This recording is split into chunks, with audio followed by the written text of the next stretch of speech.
Y'all,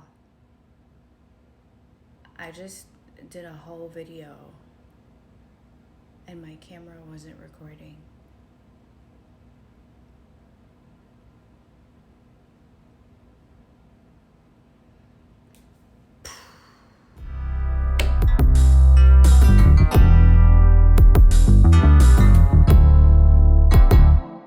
Hey. So we're snacking. I don't know. Might as well call this a mukbang. You know why? Because I got this big old bowl. If that isn't Asian, I don't know what is. Okay, I got this big old bowl. And we're making pancit canton. Okay? This is like Filipino noodles, so it's one of them, right? And I got this sweet and spicy. Who's had sweet and spicy pancit canton? Tell me about it. Is it good? Do y'all like it? What's up? What's going on with it? What is good with it? It comes with some packets of sauce. It comes with like this lard. I'm assuming this is lard. I don't know. I'm making stuff up. Don't take my word for it. There's definitely soy sauce. There's definitely the powdered seasoning. I already have it in there. Y'all can't see it, but yeah. I got it all over my hands, y'all. That's not good. How you doing? I'm just checking in, guys. And plus, I wanted to hop on here, just kind of chat with y'all for a little bit. Chatty chat. Oh, again. Let me just give a shout out to Gagan Bhatnagar. Again, my dear, if you are watching, please email me. You're one of the winners from the cash giveaway. And so I'm not quite sure when that was posted. That was posted, on the 2nd of January? Or might have been the 1st of January. So, if you are watching, my dear, you have 30 days to claim your prize. Please send me an email, shoot me a message, Thrilla From Manila at gmail.com. You have 30 days to claim your prize, and then from 30 days from the date that video was posted, and then I'm gonna go ahead and choose another subscriber, a different subscriber. I'm going to just randomly select a subscriber just to give someone else the opportunity to win, okay, my dear? So again, you have 30 days from when that video was posted to claim your prize. Congratulations. I do appreciate your support. And thank you. Okay. So,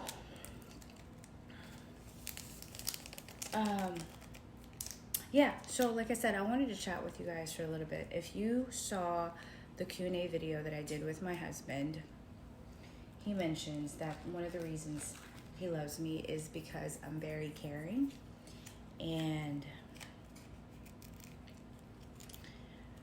I say that to say that I genuinely want what's best for people. I genuinely want all of us to win. If you're one of my friends, then you know how much it means to me to see all of you succeed, right? Because what better way? Like, what better direction to go than to go up, right? So I just want to see everyone basically ascend to higher heights, right? And be successful and be happy. And I truly take it personal when the people I love can't quite get themselves out of their own way. It's disheartening to me. And it stresses me out. It stresses me the F out. It really does. It really does. It really does. Because sometimes it makes me just want to shake people. Like, wake up. Wake up and smell the coffee. The opportunity is right in front of you. Just grab it, hold on to it, because tomorrow is never promised. It's so cliche, but it's the absolute truth, right? It stresses me out. You know, I wish I could bubble wrap everyone I love, just everyone I care about. I just wish I could bubble wrap them and try to just derail them from going down the wrong path, right? And get them back on track and not let them get hurt by bubble wrapping them. But you know what? I cannot save everyone. And that weighs heavy on me because I really would love to save as many people as I can. But I need to tell myself, right, that everyone is responsible for him or herself. And that sometimes we just gotta back up and let people just kind of do things their way, despite all the warnings, despite knowing where that'll lead them, especially if they're very stubborn, because maybe that's what they need. Maybe they need a wake-up call. Maybe they need to just, I don't know, just kind of fall flat on their face, just one good solid time, and maybe that'll make them realize, like, hey, you know what, I gotta get it together. But honestly, I'm rambling on, but people really have to get out of their own way. Okay, you gotta get out of your own way. You have to. Okay, I've said this before, and I say this a lot, and I'm going to continue to say it. Everything we want is on the other side of fear. That is the absolute truth. Everything we want is on the other side of fear. You just have to get out of your own way. You'll never know. You see this here? You can't see it. I'll show you. Hands are a little dirty, but do y'all see this? Do y'all see that? My 11-year-old drew that, okay? She started off when she was much younger. She was a frustrated artist, right?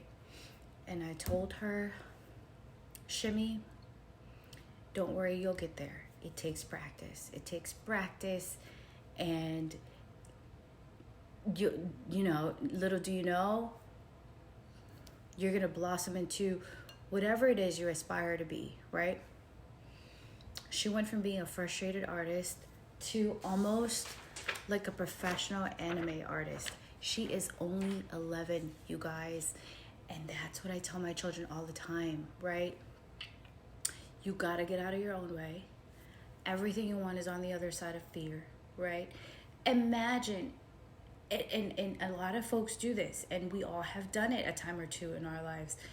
We kind of just stop ourselves at the uncomfortable phase, right? That we never, sorry, there's a noodle there. And so that then deters us from reaching success, right? But I told her to just keep at it. Because you know, when a person is determined, they become unstoppable. And that is a famous quote that's so sensible. And you just gotta keep at it. You gotta keep at it because you have yet to discover your true potential. And you never will if you just give up when things get uncomfortable or uneasy or rough. I'm gonna tell you a story, okay?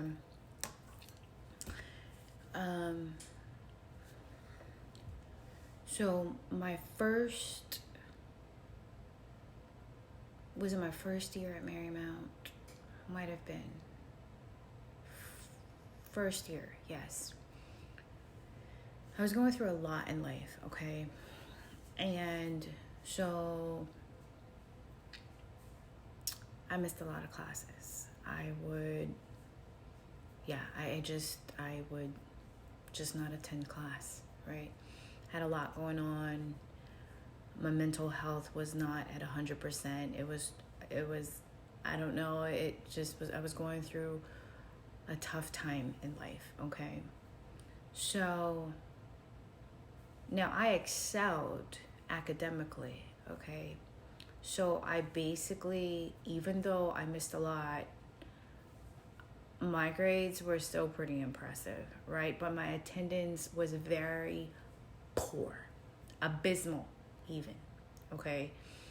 But my grades were, all right? So I've gone to 3 different colleges and universities, okay? Marymount being one of them. Marymount has a very special place in my heart. So anyway, I leave Marymount, and then I decided to go back, and I reapplied. Y'all, my application was denied, okay? And I knew it because I was waiting. And back then, when you were accepted, you received a packet. Like, it was thick because it had like a welcome letter, had a whole bunch of stuff in it. Nowadays, they can do it online. They do it different ways. But when I got a skinny piece of envelope and that's all I got, I knew that I didn't get in. I knew I wasn't accepted. But I was like, no, I'm not going to take no for an answer. That's not going to work. So I'll go to Marymount, right? And I went to admissions, and there's a guy at the front, and I had asked him if I could talk to the person in charge, right, of admissions. And he said, well, Director so-and-so is unavailable and you have to make an appointment. She has a very busy day. Do you have an appointment? And I said, no, I just need to talk to her. I just need 5 minutes of her time, please. Just 5 minutes of her time. That's all I need. If you could just kind of just make that happen, I'd really appreciate it. He was like, no, that's not going to work. She sees a lot of students. She's busy. I understand that, right? I understand, but I was determined. Like I said earlier, when a person's determined, they become unstoppable. I was unstoppable, okay? And I wasn't going to take no for an answer. All right, so goes back there, and I was praying to God. I said, God, please just give me this chance. Give me this chance. Let me talk to this lady, right? Comes out. He says, okay, she said she'll see you, but you have 5 minutes. I said, that's all I need. I said, thank you so much. By the way, she comes out.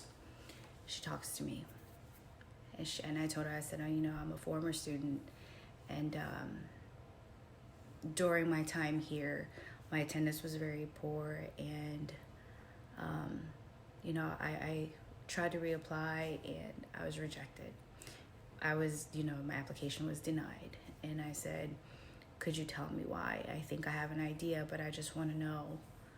And kind of just confirm. And she said, well, so she looked through my records, right? So she concurred that I certainly did have very poor attendance. And that certainly was the reason why they didn't want me back. They said, no. You fooled around and you didn't show up. You didn't come to class when you had to. And I told her, I said, look, I was going through a very challenging moment in my life during that time. And I told her, I said, but is there any way that we could base it off my grades, right? could we just base it on my academic standing?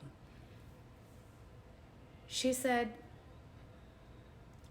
well, I see that you left with a 3.86, and I'm not going to make any promises. I have to talk to the board of committee and see if we could appeal this decision. And I said, please, it would mean a lot to me. And she said, I'm not going to make any guarantees, because once your application is denied, unfortunately, there's not much we can do. And I said, okay, what's it going to take? She said to me, you know what?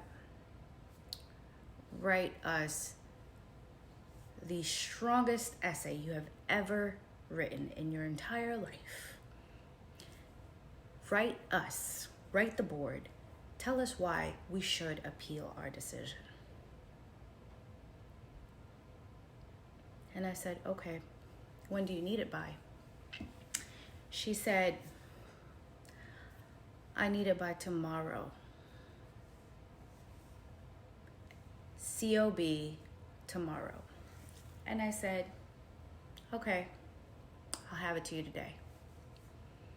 She said, are you sure? I was like, yes, I'll have it to you today. She said, okay, but you have until tomorrow. I said, I appreciate that.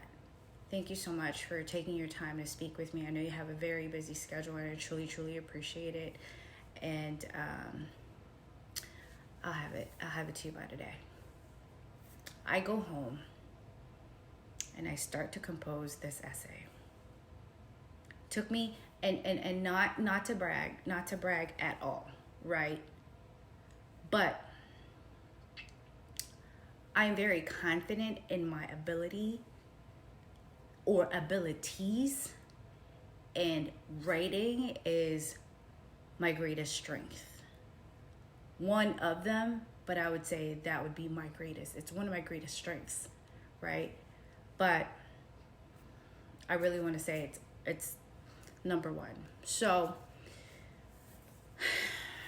I go and write this essay. I emailed it to her. She did say to me, I will reach out to you by Friday to let you know if we have appealed our decision. And I said, okay. I said, are you going to call me personally?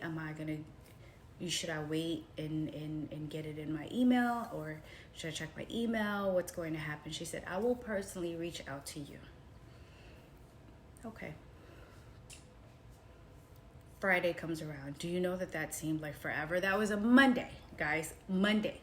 Okay. I received the letter Saturday, and I couldn't go to Marymount Sunday because they were closed. So Monday, that was Monday when I did all of this. Friday rolls around. I mean, literally, I'm watching the hour, every second, every minute, every hour. I'm just watching it. I'm watching time go by, right? And it's 5:30. I think Marymount closes between 5 and 6. No email, no phone call, nothing. I had made friends, by the way, with the person that I spoke with. I'd made friends with him. So we exchanged information, and so Friday I decided to give him a call. I said, hey, I don't know if you're able to tell me this, but I was supposed to have heard something by now to see if they've appealed their decision. And he said, girl, I can't tell you that. My heart broke. And I begged and pleaded. I was like, please,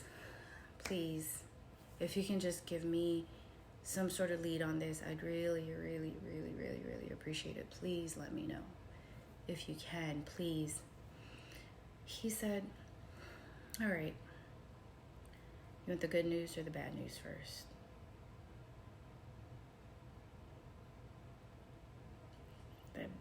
bad news.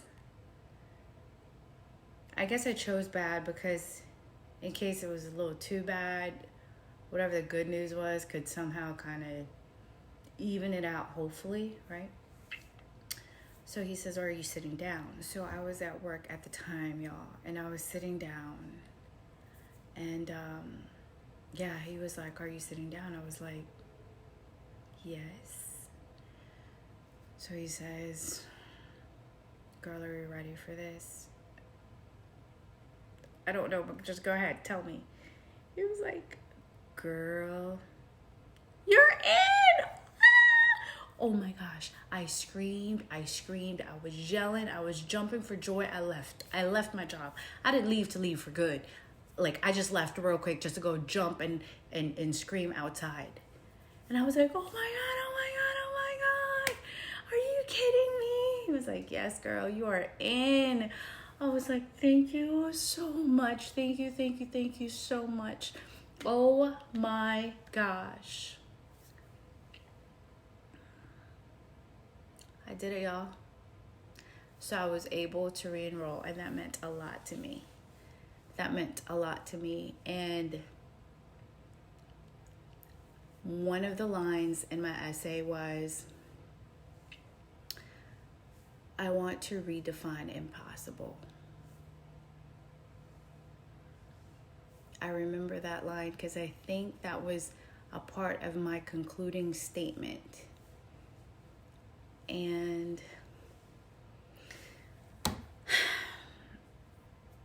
that story just goes to show that no doesn't always mean no. And that if you really, really want something bad enough, you better go for it. You better go for it. Right? Because better to have tried and failed and basically just kind of go through the grieving process and suffer that period. Better that than suffer the pain of regret, right? That's one of the worst feelings ever. Because what if I would have just said, okay, I didn't get in? What if I would have just said that? Then I would have never gotten what I wanted, right? So, y'all, you have got to persevere. You have got to get out of your own way and you go for what you want, right? Because one of the worst things you could possibly do is to never experience greatness due to your fear of evolving.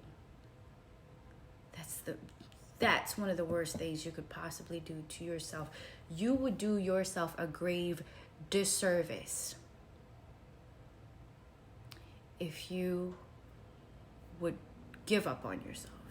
So never give up, loves, okay? I'm sorry, I just had to hop on here. But while we're at it, post-COVID-19 vaccine week 1. I'm doing fine. I must say though, I'm still a bit snappy. I'm snappy. Like, I have a very short fuse these days. It's like this. It's like this. Okay, my poor husband. I try to help it, and it's just, I don't know. Like I said, I think, I don't know if I want to attribute it to the vaccine or not, but certainly one of the things I'm experiencing. Oh, but before we sign off, let me try this, okay?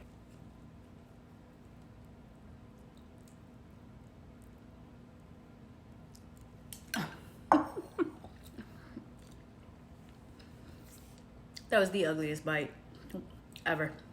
Sorry, I'm just playing around. It's pretty good, I've got to say. Lucky me. Lucky me. All right.